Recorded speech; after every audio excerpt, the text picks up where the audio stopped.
խնդիրը, մենք երեկո կներկայացնենք խնդիրը, որից հետո դուք հնարավորություն կունենաք մեզ դիմել հարցերով։ Շնորհակալություն։ Հարգելի ընկերներ, հայաքվի ազգային քաղաքացիական միավորման կազմում գործում են 5 հանձնաժողովներ, եւ հանձնաժողովներից մեկը դա սոցիալ-տնտեսական հիմնախնդիրների հանձնաժողովն է։ Հանձնաժողովի կողմից մենք կատարում ենք ուսումնասիրություններ եւ այս ուսումնասիրությունների ընթացքում ուշադրություն ենք դարձրել նաեւ սոցիալ-տնտեսական բնագավառին, հատկապես կենսաթոշակային համակարգին։ Կենսաթոշակային համակարգը մեր երկրում կայացել խոշորագույն համակարգերից մեկն է եւ մեջ ընդգրկում է մոտավորապես 500,000-ից ավել, 501-502,000 քաղաքացի կենսաթոշակառու եւ այստեղ խնդիրները բավականին մեծ են, մենք տեղորոշել ենք, բացել ենք համակարգը, կարելի ասել եւ այստեղ խնդիրներ կան, որի շուրջ մենք ձեզ այսօր կներկայացնենք թվական տվյալներ եւ կարծում եմ առաջին հարցերից մեկը նաեւ թե կենսաթոշակառուները որ մասն է զբաղեցնում մեր բնակչության առաջին, երկրորդը տարածաշրջանային տվյալներ ձեզ կտրամադրենք, երրորդը կփորձենք պատմել, հասկացնել, բարձրաբանել թե թոշակների 5 անգամ բարձրացման միֆը իշխանական արդյոք հիմնավոր է թե չէ, խոսենք միջին ամսական թոշակների մասին, միջին ամսական աշխատավարձերի սպառողական գների ինդեքսի մասին, աղքատության մակարդակի մասին եւ թերսնվածության, տարածվածության մասին, որքան եւ որտեղ ցավալի է։ Այսպես Հայաստանի Հանրապետությունում թոշակառուների քանակը 2018 թվականին եղել է մոտավորապես բնակչության ընդհանուր թվի 15.6%-ը, հիմա դա կազմում է մոտավորապես բնակչության 16.27%-ը։ Դա նշանակում է, որ մեր ազգը շարունակում է ծերանալ, իհարկե կյանքի տևողությունը ավելացել է, բայց այստեղ մի խնդիր է առաջացել, որ ամեն տարի փաստորեն 10,000-ավոր մարդիկ դառնում են թոշակառու, կենսաթոշակային համակարգի հետ կապված պետության խնդիրները անընդհատ աճում եւ պետությունը պետք է երես չթեքի կենսաթոշակառուներից, կենսաթոշակային համակարգում իրականացնի իրական ռեալ բարեփոխումներ եւ վերջ-վերջո բնակչության մոտավորապես 16% կազմող այդ խավի,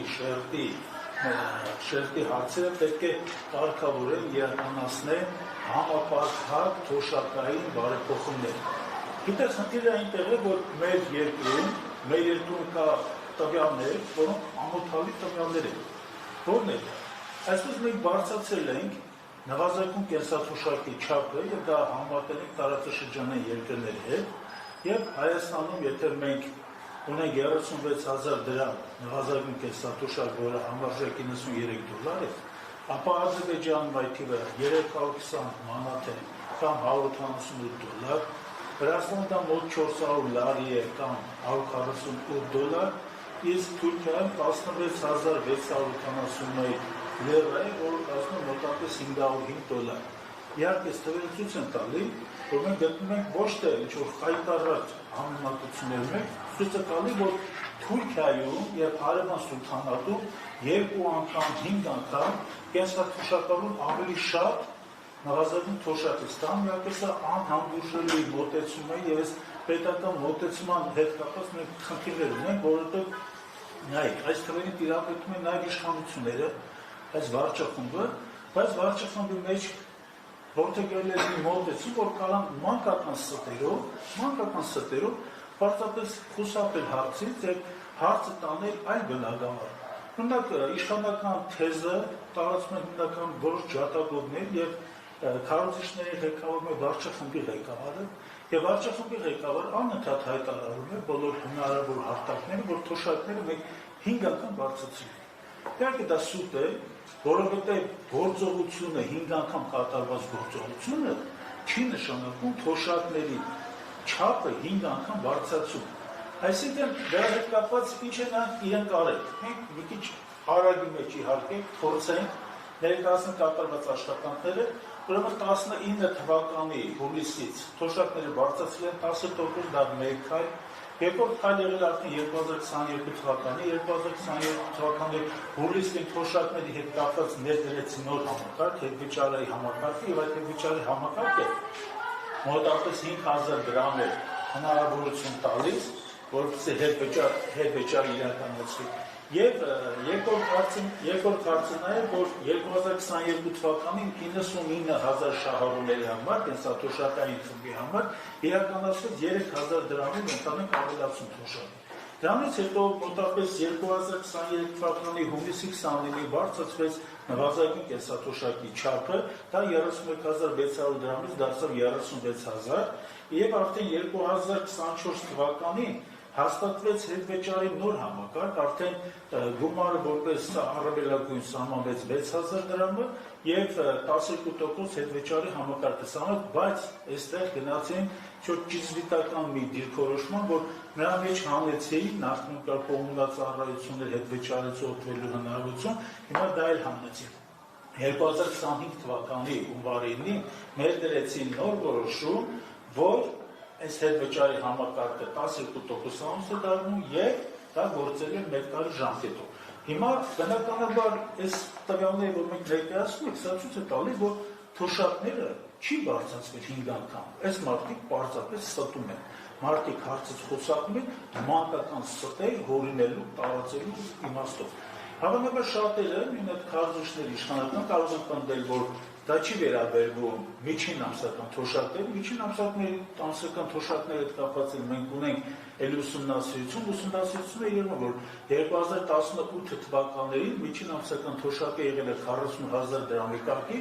ներկայում այն կազմել է 49,000։ Հաստատի մենք ունենք այս 7 տարիների ընթացքում ընդհանուր թոշակի միջին ամսական չափի մեծության փոփոխություն ավելացման կողմ 20%-ի չափով 5 անգամ բարձրացնելու խնդիր այստեղ չկա։ Կա մի լրացուցիչ խնդիր, որը մենք դրա վրա ցանկանում ենք ուշադրություն հրավիրել հանրության, որ Հայաստանի Հանրապետությունում գնաճի նույնիսկ այս պայմաններում համախառն ներքին արդյունքի եւ բյուջեի մեծությունները անընդհատ մեծանում են, ծավալները անընդհատ մեծանում են, դա հետ կապված Հայաստանի Հանրապետությունում միջին ամսական աշխատավարձերն են բարձրանում եւ միջին ամսական աշխատավարձերի աճը կազմել է 2018 թվականի 172,000 դրամից, ներկայումս կազմում է այս տարվա արդեն հունիսի ամփոփ տվյալներով կազմում է մոտավորապես 286,000, աճը առավել քան 73-74% է, բայց 73-74% այս միջին ամսական աշխատավարձի աճի պարագայում մենք ունենք ընդհանուր թոշակների 20%-անոց աճ։ Սա նշանակում է, որ քաղաքացին, որը գտնվում է ընդհանուր աշխատունակության տարիքի մեջ, նա երբ որ տեղափոխվում է կենսաթոշակային տարիքի, առնվազն 3 անգամ նրա եկամուտները հնարավոր ձեռք բերման իմաստով նրանք պակասելու են։ Այս խնդիրները, գիտեք, լավ կյանքից չէ, եւ մենք պետք է այստեղ բազմաթիվ խնդիրներ կա, որ պետք է բարձրացնել։ Խնդիրներից մեկը նա է, որ թոշակների հետ կապված մի անտեսանելի թշնամի կա, դա սպառողական գների ինդեքսն է։ Այս սպառողական գների ինդեքսը չեմ ուզում ձեզ ծանրաբեռ տնտեսագիտական բարդ հաշվարկներով, բայց նա շրջանում է թոշակառուների այդ հնարավորությունը եւ գնողունակության անկման հետ միասին թոշակառուն նույն գումարի չափով ձեռք է բերում ավելի քիչ ֆիզիկական ապրանքներ եւ ավելի քիչ ծառայություններ։ Բնականաբար դրա հետ կապված աղքատության մակարդակը երկրում շարունակում է մնալ ոչ թե գոհացուցիչ, մի խայտարակ իրավիճակ է, բայց խայտարակ իրավիճակը ես նորից թվերով ձեզ ներկայացնում, եթե 2018 թվականին նա կազմում էր 26,7%, հիմա կազմում է 23,7%, այսինքն պետական բյուջեի եւ հնայի մակարդակի աճի դեպքում, որ իհարկե նաև արտաքին գործոններն են բարենպաստ պայմանավորված, մենք ունենք աղքատության գործակցի համեմատաբար կարելի ասել ամփոփ ցուցանիշ 3%-անոց նվազում աղքատության մակարդակի դա բավարար չէ։ Մի խնդիր էլ կա